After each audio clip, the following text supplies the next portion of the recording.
মেহজাবিন অসাধারণ। I am so proud of you, মাশাআল্লাহ, so proud of her. আমি ওর অভিনয়ের ভক্ত। আমি কিন্তু ওর অভিনয় সবসময় দেখি, মানে আমার খুব কম দেখা হয়, কিন্তু তারপরেও আমি যা দেখি ওর অভিনয়গুলো আমি দেখি, কারণ আমি ওর গ্রোথটা প্রথম থেকে খুব খেয়াল করছিলাম। এবং আমার কাছে মনে হচ্ছে, অনেকে বলেছে যে ওর আরও আগে কাজ করা উচিত ছিল, ওর আরও আগে ছবি করা উচিত ছিল, আমি মেহজাবিনের কথা বলছি।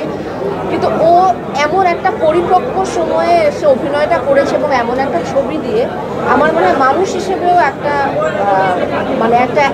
মানে একটা জার্নির প্রয়োজন আছে, এবং সেই জার্নিটাও কমপ্লিট করেছে। সেই জন্য এরকম ছবিতেও এরকম ভালো অভিনয় করতে পেরেছে। তো আমি আসলে আমার এখনও গুজবাম্পস হচ্ছে ওর যখন কান্না, ও যখন কাঁদে, বা ওর যখন সিঁদুর মুছে দেয়, যখন শাখা ফেলে দেয়, আমার একবারও মনে হয়নি যে মেহজাবিন তো আসলে অন্য একটা গোত্রের মানুষ, ও এই সনাতনী সম্প্রদায়কে আসলে দেখেনি, দেখেও বড় হয়নি, বা এই এক্সপিরিয়েন্সটাও নেয়নি। কিন্তু একজন অভিনেতার আসলে সবচেয়ে বড় জায়গা বোধহয় এটাই। আর শেষে আসলে কিছু বলবার নেই, তবে শেষে যেই মেসেজটা আছে আসলে সেটা সবচেয়ে বড় মেসেজ আমার মনে হয়।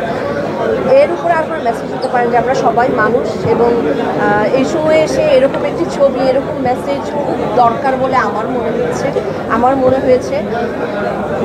কিন্তু আমার কাছে মনে হচ্ছে যে এই ডিরেক্টর বারবার তার চরিত্রগুলোকে একটু বেশি বিপদে ফেলতে ভালোবাসে। এটা বোধহয় ডিরেক্টরের, আমার মনে হচ্ছে এটা ডিরেক্টরের স্ট্র্যাটেজিটা বেছে নিয়েছে। এবং যে আমার পাশে দাঁড়িয়ে আছে, মানে মতন একটা সিচুয়েশনে নাই যে, কারণ এটা আমি জানি ছবিটি আমরা শুটিং করেছি, যে এটা শুটিং হচ্ছে, কিন্তু তারপরে যেটা বলতে যে ছবিটা আমাকে একটু ইমোশনালি কানেক্ট করেছে। কিন্তু আমার মনে হয় প্রত্যেকটা দর্শককেই সেভাবে করবে।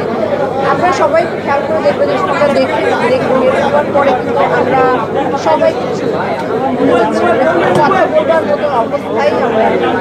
তারপরে বলতে হয় যেটা, প্রথমে আমি আসলে পুরো টিমকে অনেক অভিনন্দন জানাই। বের হবার সময় আমরা হুড়োহুড়ি করে বের হলাম, কিন্তু আসলে লাস্টে যাদের নামগুলো দেখলাম, আমি সবসময় ট্রিবিউট দিতে চাই, বা তাদের কথা আমি সবচেয়ে বেশি বলতে চাই যে যারা এই ছবিটি বানিয়েছে, এত ভালো একটা ছবি বানাবার পেছনে যারা ছিল। আর তারপর ডিরেক্টর শঙ্খ, সে অসাধারণভাবে মানে বুনট করেছে গল্পটা, ছবিটা। এটাদেরকে অসম্ভব ধন্যবাদ এরকম একটা সুন্দর একটা ছবি উপহার দেওয়ার জন্য আমার, এবং আমার মানে যারা প্রোডাকশনটা করেছে তাদেরকে ধন্যবাদ।